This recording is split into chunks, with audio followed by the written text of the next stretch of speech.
Hello, everybody. I'm so excited to be here today with Cristian de la Huerta. He is a breathwork instructor. He's a public speaker and author of 2 books, and just an amazing human that I trust with my breath to teach me how to be, and who teaches so many people all around the world how to connect to themselves. And I'm just so grateful and honored that you're taking the time to talk to me today. And I want you to share a little bit about yourself, and let's just get into the process of explaining to people what breath work is all about. Wow, Eva, what a beautiful, heartfelt introduction. I'm moved, and it takes one to know one. Right? Thank you. So right back at you, I reflect everything you said to me back to you, yeah, it's an honor. It's an honor to be here too, and I just love working with you, and so grateful that our paths connected. Yeah. Yeah, in terms of breath work, I've been doing it for over 30 years now. My dad was a psychiatrist, my degree's in psychology, and I was on a track to get a PhD. And until I had my first breathwork sessions and came out of it knowing that I had to do it again, I Yeah. didn't care where I had to go, what I had to do, how much it cost. I knew I had to do it again, and I knew I had to make it available to others. And I jumped tracks. I never went for the PhD Yeah. because it works so fast and heals so profoundly, Yeah. not only in terms of healing past emotional and psychological trauma, as you know, but it heals mentally, spiritually, and even physically, which is the hardest one for me to understand and to explain, but it works. I can't argue with the results. It works. Yeah. And so I love in particular working with somebody like somebody who's a therapist, who sends people to me when they've reached a plateau, when they're a little bit stuck, because it's that's the ideal combination, when they have somebody that they can unwind the stuff with, and you like mine it for wisdom, and somebody whom you know and you've been working with, and you know where their challenges and where their wounds are, and then they come to breathwork and they have this amazing experience, and then you can come back and debrief that Yeah. and use it as food for your therapeutic process with them. So yeah, it's amazing. It's because in addition to all the healing that happens, people can have some incredibly ecstatic, blissful experiences of feeling connected to everything. The stuff that I had only read about. I had read about oneness experiences and unitary experiences, and when I did breathwork, it's like, wow, that's what they were talking about.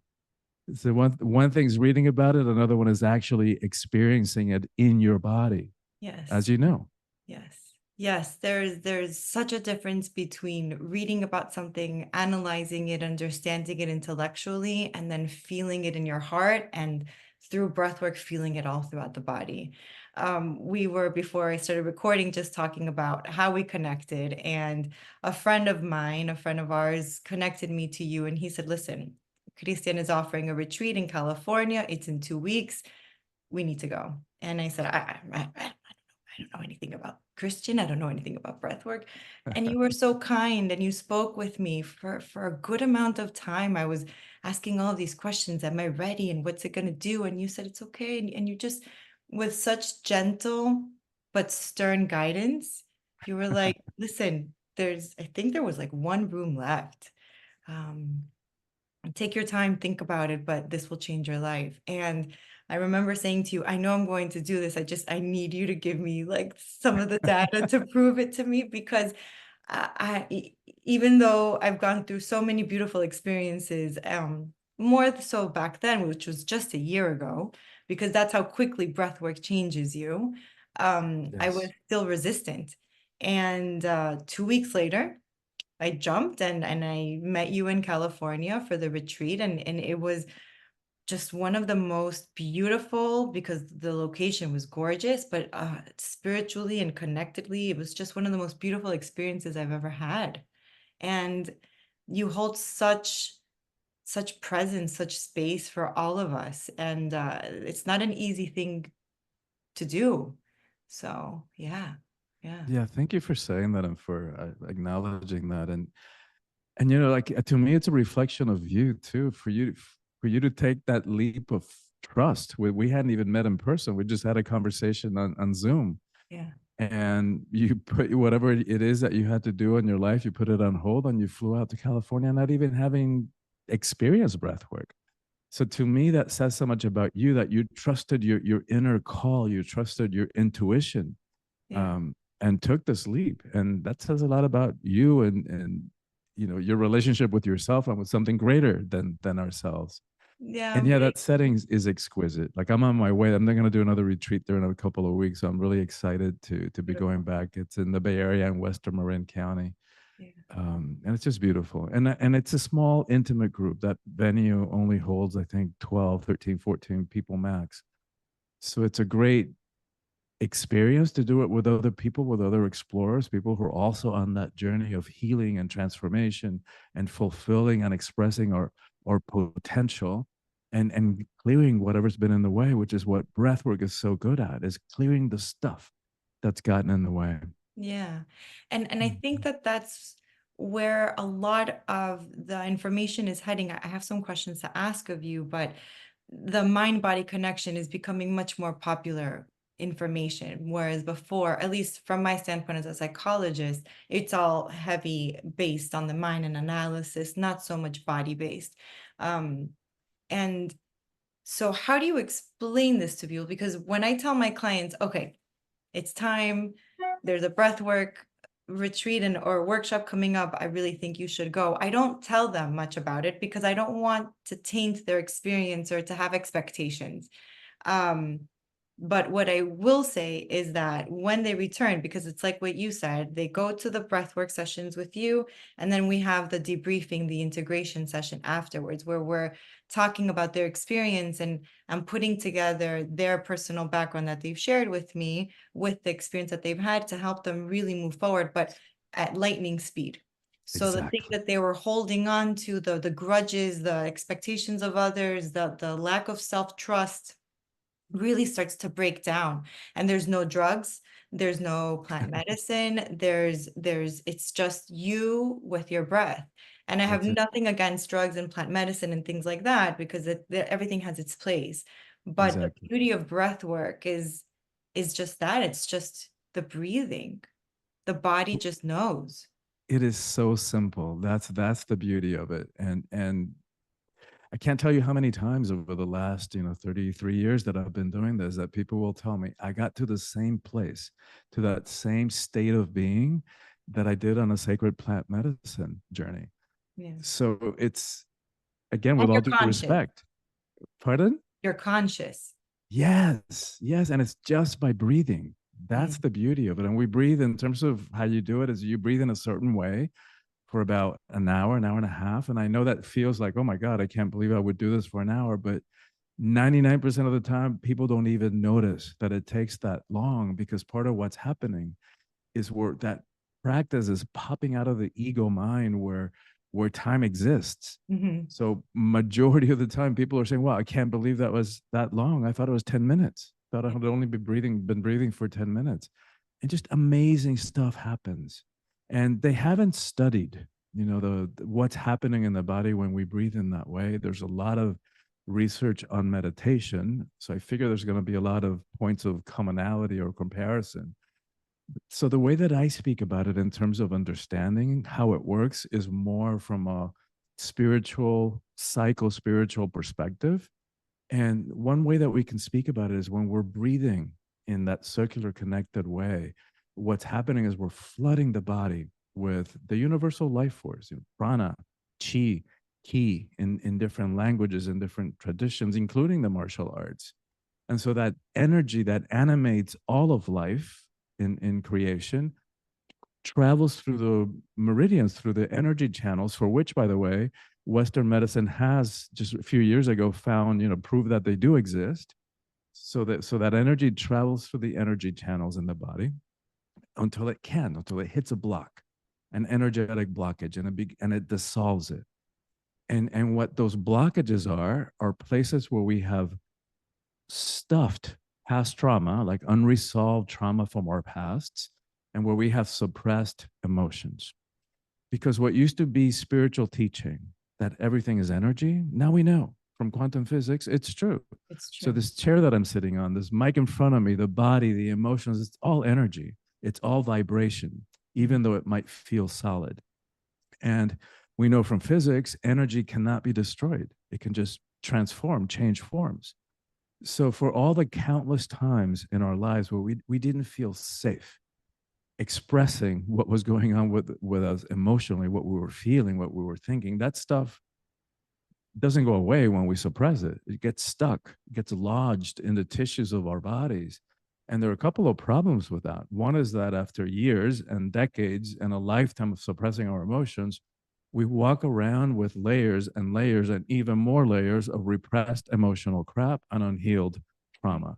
And then here we are trying to have a relationship with the present, and it's all getting filtered through that emotional crap, Right. which we then start projecting on each other.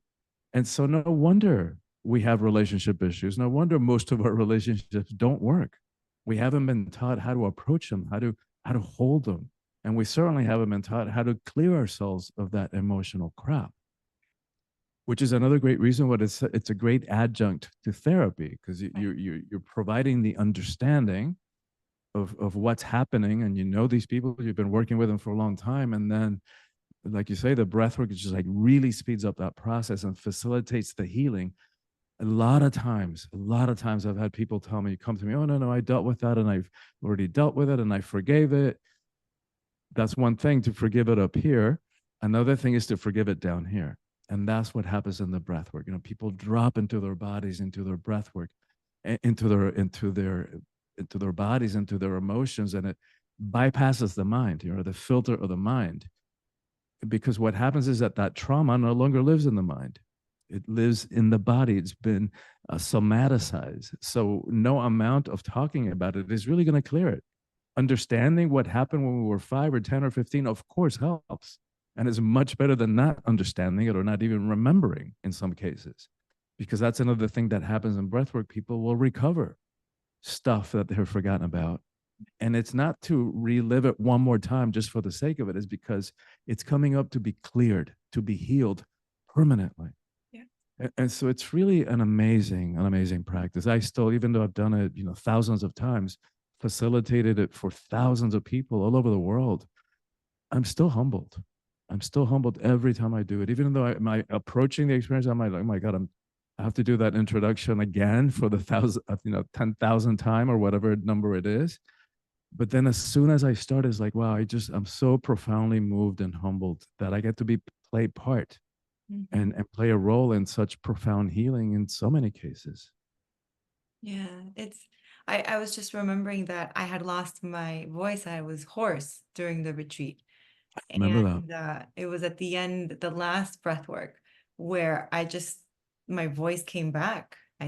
There was something that was so stuck inside of me that I just started vocalizing, and my voice came back. And um, like what you were saying, there's so many repressed emotions, and emotions are neurochemicals in our body. So it makes sense that when we're doing the breath work, that we are also releasing a Mm, lot of these emotions that are stuck, because we're getting the body to move and to go through in a certain type of a way, so that the emotions come up and come out. And remembering these events that caused us to be stuck, like you said, it's not for the sake of re-traumatizing. right. Although if we're not careful, we can stay there, right? But that's why I send people to you, because it's so important, and it's not to be taken lightly. Who is holding space? Exactly. Who I is so who agree. is who is directing? Who is coordinating? And who you have as a support team? That to me is integral to any experience, because like I said, I trusted you, and you gave it back Mm, to me. Yes, but there was something you trusted in yourself. That give and take, that flow is so beautiful, but not everyone is able to really partake in that. And yeah. if someone gets lost, it's important to be able to go and sit somewhere with someone else who can guide them back, because these moments of breath work. And I was going to ask you, how do you know when someone's ready to partake in breath work? Because they're very moving in a very beautiful and healthy manner, but you also have to be going to the right person Yes. to hold that, Yes. and also hold yourself, right? Like I remember you would take breaks afterwards and you would have your silence time, right? Where we were, Yes. because you needed also to come back Yes. too. Yeah. I need my time for recentering. And that's when I get my insight, right? It's like, oh wow, that's what happened with that person. And that's where I need to go. Yeah. Next session, next teaching session. That's what I need to like kind of guide them so they have the awareness of what happened. So yeah, that's incredible. And what you're talking about, the space holder is incredibly important. And I'm not going to name names, but I know I've participated in sessions with people who are very well known in breathwork, but there's some, I don't know, I'm really grateful about the way that I was trained, because there's some experiences where I've seen people get stuck in the drama. Yeah. Like for example, I was witnessing another session, and there was a woman not far from me, because in this experience that they would pair you up. Like I would breathe in the morning, and then you would hold space for me, and then we would switch in the Mhm. afternoon. Mhm. So when I was holding space for my friend that I went with, there was a woman not far from me who was screaming bloody murder, and I was like, "Wow, what is she reliving? Was it rape? Was she being dismembered in a previous lifetime? Who knows?" But all of a sudden, stops on a dime. Right? Stop. The screaming stops. She takes her blanket off. She gets up, goes to the bathroom, comes back a few minutes later, gets settled in, covers herself with a blanket again, and starts screaming bloody murder again. I was like, come on, come on.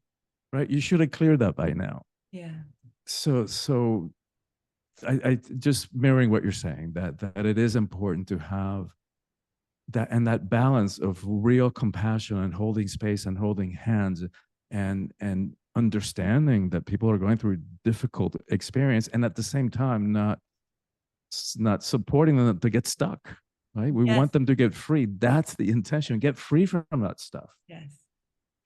Yes. In a way, uh you're like a father figure, right? Because you're watching us go through this process of release, but you're not interfering with it. And you're not letting your personal ego or emotions get in the way of that. And that's what holding space is about, right? Where Exactly. we're here to contain, but not interfere.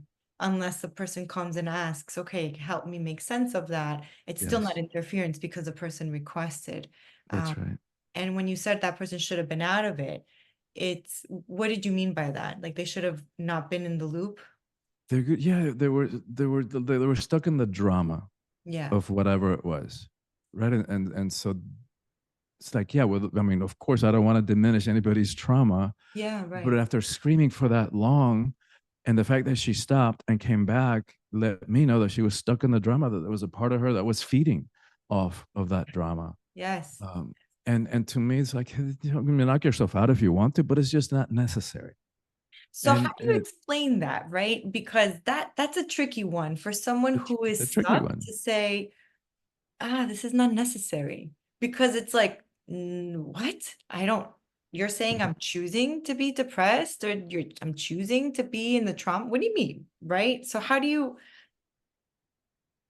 Yeah, and I wasn't talking about the in their life so much, although you and I both know that some people do get stuck yeah, in the poor me, and they feed off whatever drama and trauma they have experienced. And not to diminish yeah, anybody's trauma, it's not that. But what I know from personal experience in my own life, and from having witnessed such profound healing, and I'm talking about profound trauma with sexual abuse and rape and violent stuff, the horrible things that humans do to each other, yeah. it gets healed. It really gets healed. And I know it doesn't need to that we don't need to be stuck in that drama. And so I was talking more about when she was reliving in the Mm, breath work, not to diminish whatever it was that she was remembering. I mean, I right. know that something traumatic happened, but in the middle of the breathwork session, she was stuck in it. Right? She wasn't pushing through. She wasn't clearing it. It's like, I know it doesn't need to take that long for us to clear the stuff that's coming up.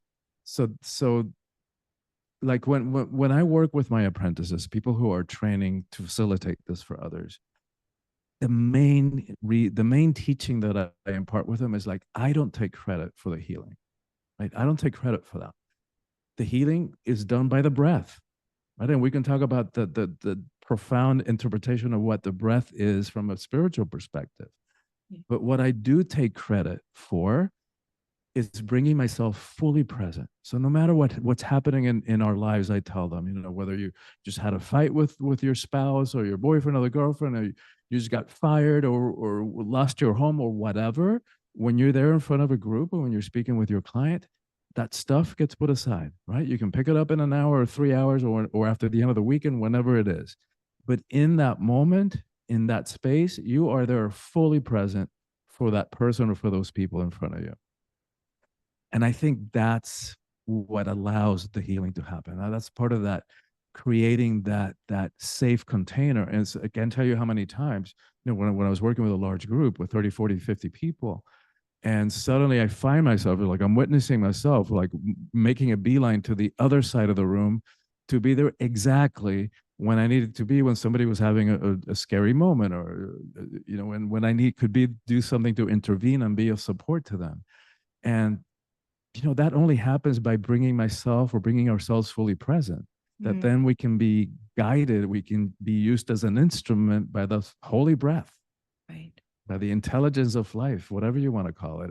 And what I will add at this point, because to me that is the ultimate way that I interpret what happens, and the magic and the miracles of healing that happen when we breathe. And that is, in most spiritual traditions, in most religions in the world, and even in some secular languages that have nothing to do with religion, the same word, one word, can mean breath or spirit, depending on the context, depending on how we're using it. Yeah. And so that's, to me, the deeper meaning of what's happening when we breathe in this form, and what accounts for the profound healing and transformation and clarity that comes when we do that practice. That's And at the same time, you don't have to believe in anything, right. right? At the same time, you don't have to believe in anything for it to work.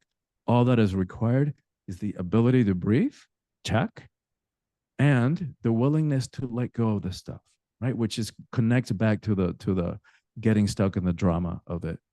If we are still, there's a part of us that is still feeding and has identified by and defines ourselves by our past traumas, and we're not going to let go of that, then you're going to breathe until tomorrow, and you're holding on to it. So we've got to be willing to let go of it, and that also connects to readiness, right? Right. That's how we know we're ready. And I don't sit myself there in judgment of this one's ready, or that one is not ready.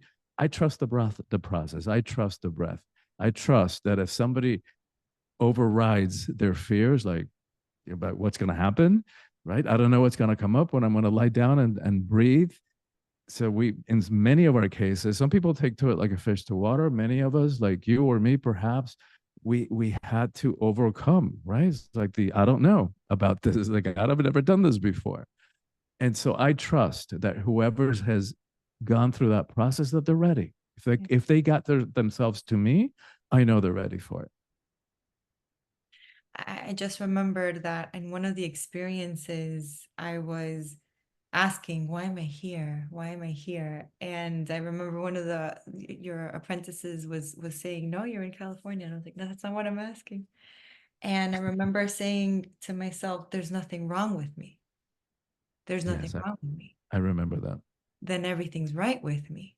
And it's so simple, but it's so profound because I'm getting the goosebumps. But it was this realization, and my specialty in therapy is on perfectionism, where we're striving for this unrealistic expectation that we're going to reach some perfection, but really we're looking for is the peace, the nirvana, the calm, the acceptance. Yes.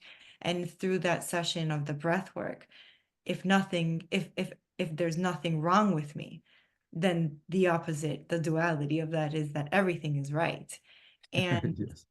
I felt that throughout, and it was just, what a gift, what a gift. And in the moments afterwards where I could forget, I went back to that place Oh, mm, to that's say so that just beautiful. you're gonna fall back into those thought patterns. Really? or are you going to remember what you discovered? Yes. Yes. And that's the work, right? That's the Maybe work. for at least for me, because I'm so stubborn and hard-headed that I need a couple of punches and I need a couple of breakdowns and experiences to get me through. But it's very different to read, oh, you know, you're wonderful. Someone tell you you're wonderful and learn, I'm going to receive compliments, It's and all of beautiful. that. Or to have this feeling of, no, there's everything right, and not to think that it's egocentric, and not to think that it's narcissistic. It just is. Yeah. And again, that's one thing to know up here. Yeah, And another one is to know it like in the cells of your body. yeah. That's the game changer part of it. And by the way, I love one thing I want to acknowledge you also for is the humility, right? Of being a therapist and having done all the other work that you've done that I know you've done, to have the humility to go to another teacher, another healer, and to lie down on the floor and pull your breath. um, Yeah. and then to even have the certainty and the security about you and your work to send somebody to another healer, right? You send people to me for breath work, and then they come back and continue working with you. I wish more therapists, I have a few who do that, but I wish more of them did, because it really makes it so much more effective and so much more efficient. Yeah. And I love your focus on perfectionism. As a recovering perfectionist, I know. Yeah, I know that perfectionism is really overcompensating for not feeling good enough. And so somewhere in there, like probably unconsciously, we don't feel good enough, Yeah. or we feel like there's something wrong with us. You know, one of those misunderstandings that we took on from early childhood that have no basis on reality, something we misheard, something that somebody said in a moment of reactivity, a moment of overwhelm, and then we took it on as truth. Like, oh my God, you're too much of this, you're not enough of that, you're this, you blah blah blah, all the stuff that we make up about ourselves. um, Sometimes understandably, but just because it happened doesn't mean it's real. It doesn't make it true. So what happens is that we then overcompensate and have to go all the way to the other extreme to prove to the world and to ourselves that we are capable, that we are intelligent, that we are fill in the blank, right? That we are good enough. And the tragic part of it is that it's insatiable. Like there, as long as we're coming from that place, that subconscious belief that we're not good enough, there's no amount of success, no amount of evidence that's ever going to prove it that Right. we are, right? It's just like, I can't be president of the US because I'm naturalized. But even if I could, right, that wouldn't be enough. Then I would have to be president of North America, then the entire American continent. Then that wouldn't be enough. So I have to be president of the world, the solar system, the galaxy. It's insatiable, right? Yeah. And we see evidence of that. We see people, and whether political leaders or celebrities, who have everything you could ever want, all the money, all the acknowledgement, all the power that you could ever want, and they're still miserable and thin-skinned, and the slightest tweet or something can send them into a tailspin. So so the beauty that we have of doing this kind of work, that we can flatten that little button of misunderstanding that says that we're not good enough. And then what a relief. There is nothing to prove. We get to be beautiful, and we get to excel, and we get to be brilliant as much as we can, but without needing to prove anything to anybody ever again. To me, the way that I see this process is we are learning to become individuated, to become our self. And of course, we're always in relationships, but this process of breath work and the process that I try my hardest to inculcate in therapy is learning how to be you, separate from the umbilical cord that we have attached to mom and dad, that we're constantly trying to prove to them, I'm good enough, love me, see Yes. me, validate me, instead Yes. of looking at that and seeing them as humans who have their own history, who have their own issues, who have their own ways of love, then using all of that energy and putting it here. And that the breath work is a beautiful way of doing that, because for someone like me to have that epiphany that there's nothing wrong and so everything is right, and to not see it as, oh, I'm being selfish or narcissistic or egocentric, and just seeing it, no, no, that's actually truth. is beautiful because it helps me be more me. And so then I could go and reach the goals that I want, and I can bring Yes, them to me instead of waiting for my mom and dad to be proud of me as an adult. exactly. And um, Exactly. I just, And the tragic part, as you know, as a therapist, is that most of the stuff is driving us from the unconscious, from the subconscious. We're not even aware of why we do the things we do. Like I know you weren't walking around before you had that moment thinking, oh, I really don't feel good enough. Right? I'm really not complete. I'm really not sufficient. You weren't walking around like that. But then you had that well, moment of healing yeah, and eye opening and revelation. It's like, oh my God, I am sufficient. yeah, I am good enough and there's nothing wrong with me. yeah, Right? And that doesn't mean that we don't continue growing. Of course, we always continue growing. If not, how boring would life be if it right. was just static? But we grow out of that from a different place of evolving, of fulfilling our unique human potential, not coming from that place that we try to drive down and that really believes that we aren't good enough. And that then that gets in the way of every one of our relationships. It gets in the way of our success professionally and the quality of our lives. So share with us, when is your next workshop? When are you, what are your next offerings so that people watching can join? We can put a link afterwards for them to sign up. I, today is what? Today's the May 27th, Memorial Day. Tomorrow I'm in South Florida. So I'm doing a breath work, just an introduction to breath work, 3 hour experience. Okay. Um, and the breathing isn't that long, but we allow some time for integration, explanation, break, all that kind of stuff. So that's going to be in Western Broward. Then on Monday, I fly to California. So I'm doing both an introduction of breath work in the Bay Area as well as a weekend retreat on relationships in Northern California, the middle of June. Then in July, I'm going to be up in upstate New York. But along the way, I'm going to be doing some events in Richmond, New York City, and probably DC. I haven't firmed that one up yet. And probably August, September, I'll go back to South America. I've been doing a lot of this work in Colombia specifically. And I think that's as far as I've gotten. That's it. It's amazing, amazing. I love it. I love it.